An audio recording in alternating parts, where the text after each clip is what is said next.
perempuan beraksi di kawasan London South Bank, Inggris minggu pagi. Mereka menyuarakan kesetaraan gender.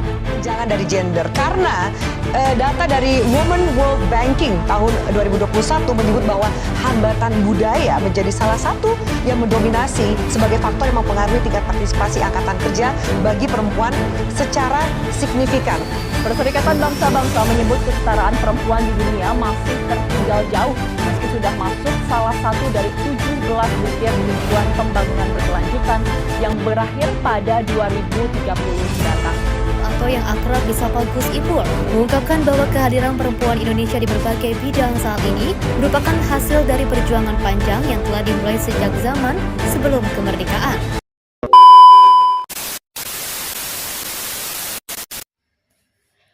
Konstitusi telah menjamin hak-hak perempuan, diperkuat dengan adanya undang-undang yang telah berlaku. Namun, masih banyaknya perempuan yang terbentuk menjadi sosok ibu dan juga sosok tulang punggung keluarga karena internalisasi diskriminasi struktural. Jadi gimana sih pendapat kamu tentang seorang ibu yang memegang beban kerja ganda gitu, kayak ngurus rumah iya, bekerja juga, terus ngurus anak juga, gimana menurut kamu? Menurut saya itu sangat keren sekali karena dia sudah ada pekerjaan untuk mencari uang dan juga untuk memenuhi kebutuhan keluarganya dan untuk membantu keluarganya untuk mengurus anak, membersihkan rumah tangga. Itu keren banget dan sangat tangguh sebagai ibu seperti itu. Kalau menurut kamu, apakah seorang ibu yang memegang beban ganda itu tercipta karena stereotip masyarakat dan keluarganya? Tentu saja kita kan tinggal di Indonesia yang dengan stereotip dengan budaya patriarkinya, jadi otomatis itu akan melekat di pandangan wanita-wanita di Indonesia seperti untuk peran perempuan yang membantu rumah tangga, kayak membersihkan rumah, merawat anak dan sebagainya. Itu sangat berpengaruh ke stereotip terhadap wanita sendiri di Indonesia ini. Jadi itu kayak kalau misalnya seorang ibu tuh emang wajib buat ngurus rumah tangga segala macam gitu ya? Ya, sehingga nanti kalau misalkan seorang wanita itu bekerja, jadi kayak itu bukan utamanya gitu loh, kayak pendamping aja. Jadi otomatis biasanya itu mengorbankan karirnya tersebut karena stereotip tersebut. Pesan untuk perempuan di sana yang memegang beban pekerjaan ganda? Mungkin pesannya tetap kuat dan tangguh. Sebagai perempuan tentunya untuk bekerja itu juga susah kalau di Indonesia sendiri karena dengan stereotip tersebut. Tapi perlu diingat bahwa untuk membentuk suatu keluarga itu mempunyai tanggung jawab bersama, bukan hanya untuk perempuan saja yang harus mengurus keluarga tersebut. Terima kasih. Nah, pandangan kamu terhadap perempuan yang bekerja juga, ngurus rumah juga, ngurus anak juga, itu kayak gimana sih? Itu harus dihargai banget ya, karena pekerjaan itu kan gak mudah banget, apalagi dia harus ada kerja di kantor, terus harus pulang ke rumah, harus kerja, ngurusin rumah, ngurusin anak, benar-benar hal yang capek banget, dan itu sangat-sangat butuh banget sumpah dari pasangan, dari keluarga, dan lingkungan sekitarnya. Karena kalau misalnya tidak mendapatkan hal itu, mereka akan merasa sendiri dan kelelahan. Jadi butuh banget ada support kalau dia memilih untuk tetap bisa menerima itu, tapi dia juga harus dapat dukungan dari support. Nah, menurut Nandira sendiri, apakah diskriminasi struktural ini dapat mempengaruhi karakter seorang ibu gitu kira-kira? Itu bisa banget. Jadi dengan adanya itu tuh bisa banget membentuk kalau seorang ibu tuh bisa menerima itu semua. Jadi itu bisa disebut juga internalisasi opresi. Jadi ketika seseorang yang sudah hidup lama dalam kondisi seperti itu akan lama dengan kata-kata kamu lebih baik di rumah, kamu cocoknya di rumah, kamu nggak perlu ke karir, kamu nggak cocok di karir. Itu lama-lama dianya akan percaya bahwa ketidakadilan itu tuh sangat wajar banget di hidup dia. Jadinya pada akhirnya itulah yang ngebentuk mereka menerima itu semua. Jadi terbentuknya menerima itu tuh karena adanya tekanan dari terus-menerus dari keluarga dan maupun pasangan yang ada di rumah. Berarti jadi stereotip di lingkungan itu gitu ya. Jadi si ibu ini jadi ngerasa kalau kayak itu hal yang wajar, emang seharusnya seorang ibu tuh bisa kerja juga, bisa ngurus rumah juga gitu mungkin ya. Nah, ciri-ciri seorang perempuan yang karakternya terbentuk karena diskriminasi struktural ini kira-kira kayak gimana sih, Nandira? Kalau dari aku sendiri, mereka merasa tanggung jawab ganda itu ada tanggung jawab dia, jadi dia hanya dia bisa ngerjain, dan itu adalah tugas dia utama, dan ketika dia memprioritaskan diri pun itu hal yang buat dia adalah nggak bagus dan nggak baik, dan itu egois dari diri dia sendiri. Itu sih, jadi merasa salah ketika memprioritaskan diri dan cenderung akan merasa minder dalam keputusan publik. Kalau dia mengutarakan keputusan itu sangat, dia akan merasa nggak pantas. Nah itu sih menurut aku. Buat Nandira sendiri kira-kira ada pesan gak nih buat perempuan-perempuan di luar sana atau seorang ibu yang memegang dua pekerjaan ganda, bekerja juga, ngurus rumah juga, kira-kira ada pesan gak untuk mereka? Jangan merasa bersalah ketika kalian pengen memprioritaskan diri sendiri, karena itu juga apa, itu sama aja kita apresiasi diri kita sendiri yang bekerja dan melakukan hal-hal yang pekerjaan rumah yang harus bukan dia sendiri, itu apa mengapresiasi dan apa ya, kayak kita mengutamakan diri sendiri tuh nggak apa-apa. Terus ada dukungan juga dan komunitas yang bisa membantu biar kita nggak merasa sendiri. Terus juga jangan takut untuk meminta bantuan ke orang-orang ketika kayak lelah atau merasa kesepian, itu nggak apa-apa. Itu sih dari aku. Oke, aku mau bilang makasih banyak banget buat Nandira. Dia kan salah satu staf Antika nih, jadi kita punya banyak pandangan nih tentang diskriminasi struktural dan tentang pencegahan-pencegahan. Kira-kira kayak gimana sih sama ciri-ciri diskriminasi struktural tuh kayak gimana?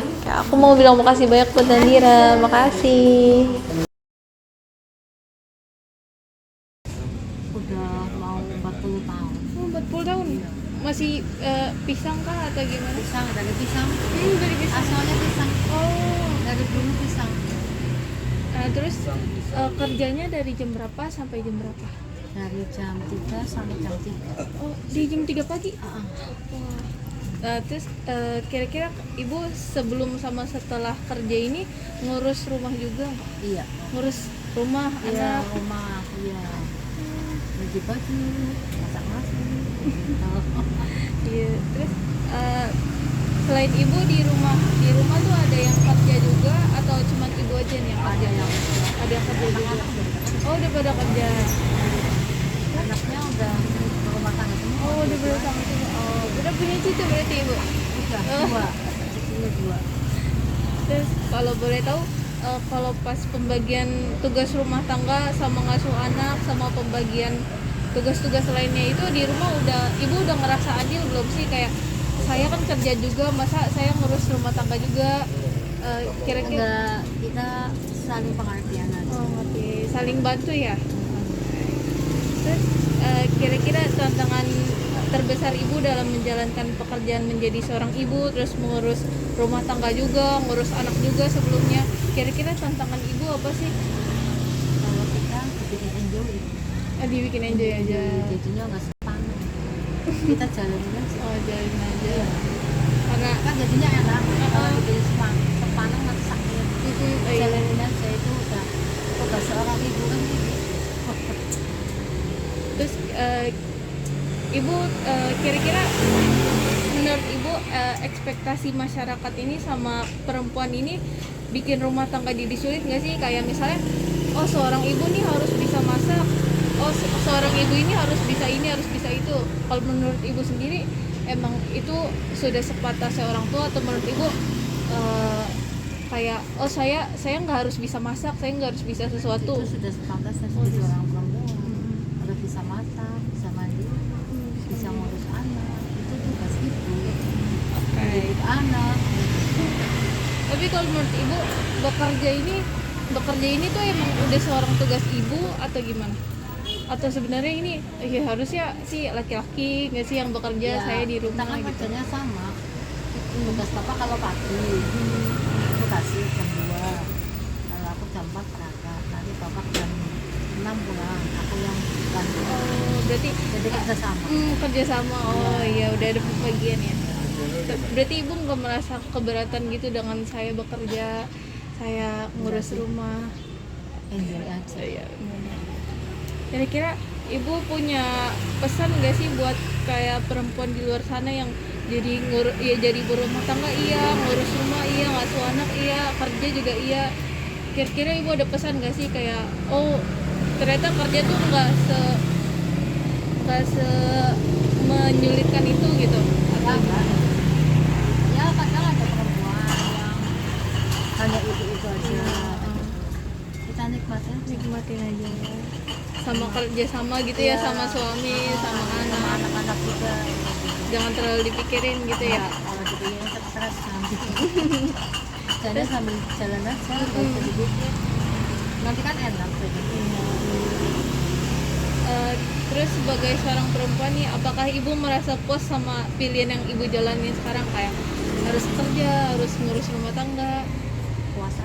Puas aja. Tapi ibu ada nggak sih kayak dulu pas masih remaja lah, kayak kita sekarang ini, kayak kepikiran kayak, oh dulu saya pengen maunya ini tapi ternyata saya harus ngambil pilihan kayak gini gitu? Nggak ada. Nggak ada. Jadi ibu benar-benar kayak oke, saya jalanin Apa adanya. apa adanya. Memilih yang ini yang itu nggak ada. Apa adanya. Yang penting dijalanin aja dan Ya, bisa kerja sama-sama partner ya.